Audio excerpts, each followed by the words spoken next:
नमस्ते। आज बात करते हैं पुलिस की शक्तियों से जुड़े एक बहुत ही दिलचस्प कानून की। ये है भारतीय नागरिक सुरक्षा संहिता की धारा 30। चलिए इसकी परतें खोलते हैं। तो एक सीधा सा सवाल उठाते हैं। मान लीजिए, क्या किसी जिले का सबसे बड़ा पुलिस ऑफिसर मतलब एसपी या कमिश्नर किसी लोकल मोहल्ले में जाकर सीधे कोई केस इन्वेस्टिगेट कर सकता है? क्या उसके पास ये पावर है? इसका जवाब हाँ, हमें इसी कानून में मिलता है। अब इस सवाल का जवाब जानने से पहले ना हमें पुलिस के काम करने का जो तरीका है, मतलब उसकी जो कमांड की चेन होती है, उसे समझना बहुत ज़रूरी है। अच्छा, तो देखिए पुलिस का स्ट्रक्चर कैसा होता है। एक लेवल पे होते हैं लोकल पुलिस स्टेशन के इंचार्ज, जिन्हें हम अक्सर एसएचओ कहते हैं।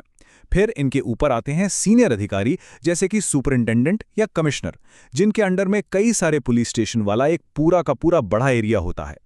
तो अब आते हैं असली चीज पर, उस खास कानून पर जो इन दोनों लेवल्स को यानी एसएचओ और सीनियर ऑफिसर को आपस में जोड़ता है, और वो है भारतीय नागरिक सुरक्षा संहिता 2023 की धारा 30।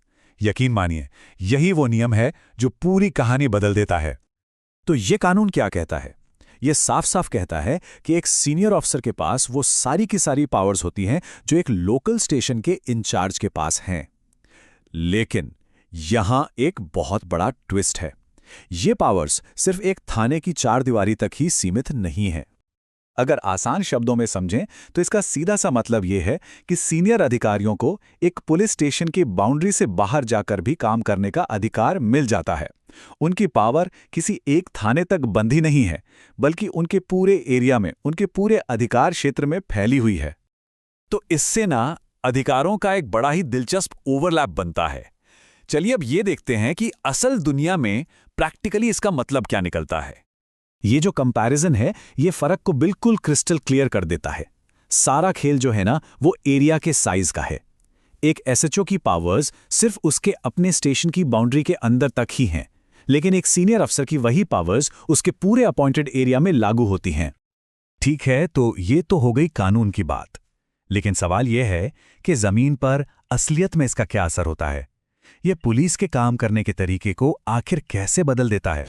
तो देखिए, इस कानून का निचोड़ क्या है। सबसे पहली बात, ये सीनियर अधिकारियों को हाई लेवल पर दखल देने की इजाज़त देता है। मतलब ये हुआ कि एक एसपी अगर उसे ज़रूरी लगे तो अपने ज़िले के किसी भी पुलिस स्टेशन के अंडर आने वाले केस की जांच सीधे अपने हाथ में ले सकता है। और ये वो तब भी कर सकता है जब लोकल पुलिस उस केस पर पहले से काम कर रही हो। ये है इसका असली इम्पैक्ट। तो सोचिए, ये नियम एक सीनियर अफसर के रोल को पूरी तरह से बदल कर रख देता है। वो सिर्फ एक एडमिनिस्ट्रेटर या मैनेजर नहीं रह जाता जो फाइलों को देख रहा है, नहीं, बल्कि वो एक एक्टिव इन्वेस्टिगेटर बन जाता है जो ज़रूरत पड़ने पर कभी भी कहीं भी सीधे ग्राउंड पर उतरकर जांच कर सकता है। तो कुल मिलाकर ये कानून एक सेंट्रलाइज्ड पावर और लोकल कमांड के बीच में एक बहुत ही नाजुक बैलेंस बनाता है। पर यहां एक बड़ा सवाल खड़ा होता है कि सीनियर अधिकारियों की सीधे दखल देने की ये जो क्षमता है, ये लोकल पुलिसिंग की एफिशिएंसी और जवाबदेही पर क्या असर डालती होगी। ये सोचने वाली बात है।